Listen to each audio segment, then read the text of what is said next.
everyone! If you are new here, my name is Crystal, also known as the Book Gypsy, and today I'm going to be sharing with you a couple of books that I truly love. Today is Valentine's Day, and I just want to show my love of books to you. The first book that I'm going to show you is A Darker Shade of Magic by v.e.schwab. This is an incredible series, but especially the first book, I just have such feelings towards it because it really opened my eyes to the fantasy world, and I wanted to start reading more fantasy and adult fantasy with political intrigue and different types of magic systems. This book was incredible. The main character, Kel, he is able to jump from 4 different parallel worlds. There are 4 different Londons. It's Black London, Grey London, Red London, and White London. And each parallel world has basically stuff going on. And Kel is the last magician that contains this magic where he is able to jump from world to world and kind of influence and help what's going on in these worlds.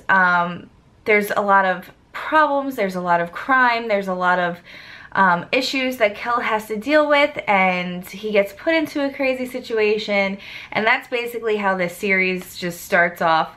It is excellent. I highly recommend this book, and yeah, I just love it. And I love Kel. And the idea of just jumping from parallel worlds is just really intriguing to me. I love parallel worlds, I love time travel, so this is a very much up my alley type of book. So the next book that I love, and that is Practical Magic by Alice Hoffman. A lot of people don't talk about this book, but I love this book. I love this movie. I love everything about this book. I'm actually on like a reread of it. I pick it up every so often and reread it. But this book is about sisters who are gifted and they're witches, and it basically follows a timeline of them from when they're younger to when they're older, and one of the sisters kind of drifts off and she gets herself into some trouble. So this is a really great book about family, and I love that it's magical realism as well incorporated in this book, and it is an adult book, so it does deal with more adult subjects. And it doesn't really, the only problem that I always had with this book, and it's okay, it's really like a small problem, but there's no chapter breaks, there's just like part breaks. There's no chapters, it just goes into parts. So that's the only problem that some people might have reading this book, but it's fairly short, so it's very easy to quickly finish this book. I read this years and years ago for the first time after watching the movie, and I couldn't believe how different it is from the movie with Sandra Bullock and Nicole Kidman, but it's still holds that nostalgic feel for me. Like I just really love this book. So I highly recommend this book to everybody. If you love magical realism and you're looking to read more adult fiction, I would pick this up. Why not? And if you like witches, like me. Next book I have here is another book that I fell in love with this past year in 2018, and that is A Secret History of Witches by Louisa Morgan. Now, it took me a long time to read this book. It took me a long time to pick this book up because on Goodreads, the ratings were not so great. They really weren't, and I was like, I don't know. But I loved the cover, and I would read the synopsis, and I was like, I really like the sound of that. Basically, it's a generational tale of a family of witches, and it goes from generation to generation. It's their story, each child's story, each woman's story, on basically just their life as a witch. And it's just really great. I just enjoyed reading about their lives. It's really one of my favorite books of all time. There's just so much magic in this book, and not meaning like physical magic where they're like shooting powers and like battling demons, but it was more so of them dealing with their everyday life as witches and dealing with the backlash of people and just dealing with real world stuff, and their family history. So I really enjoyed it. Highly recommend it if you're looking for a generation of witches and their story and their history. It's great. And I read this when I was in Salem, so I think that's why I really was into this, but yeah. The next book that I really love is The Witch of Willow Hall by Hester Fox. I received this as an ARC. I was so lucky to get it, and I loved this book. This definitely reads more on the spookier gothic side, and it's one of those books that you just feel something creeping around the corner, but you don't know when it's gonna pop out. So you're reading it with that dread, like, oh my god, what's gonna happen? What's gonna happen? Is it gonna happen now? Is it happening now? Oh my gosh, oh my gosh. So it's definitely thrilling, but it also reads like a contemporary, and it just has so many elements to it that I really enjoyed. It's a great, great story. It's a gothic tale about a girl and her family, and they're kind of shunned from their town. So they move to their summer home, and weird things start to happen there. And the middle daughter, Lydia, who this story is basically focused on the entire time, it's pretty much from her point of view, she's just trying to unravel what's happening and what's going on and these crazy things that are happening to her and to her family, and she just wants to know why and what's going on. So this was definitely a surprising 5-star read for me. I absolutely love this book, and I will cherish it forever, and I love Hester Fox.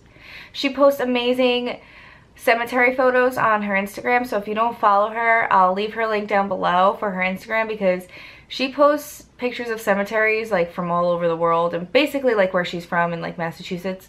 The coolest shit ever. I love it. So I want to be her friend. The next book that I absolutely love and I revisit from time to time is Good Omens by Terry Pratchett and Neil Gaiman. This book is actually going to become a TV show fairly soon. I love this book as well. It is so funny. It kind of reminds me of Supernatural. I think that's why I love it, because when I first read this book, Supernatural was kind of in its like 4th season maybe. So when I first picked this up, I was like, oh, this is great. This is like a double dose of Supernatural. It's about an angel and a demon, and they're on the hunt for Satan's child. It's pretty great. And there's so much comedy in it. Terry Pratchett and Neil Gaiman are a great duo for writing. They created this remarkable book. And a lot of people have problems with Neil Gaiman's writing, and I can understand why. But if you haven't read this and you've read like other Neil Gaiman's work in the past and you didn't like it, I guarantee you will like this book. So check it out. Let me know what you think. I love it.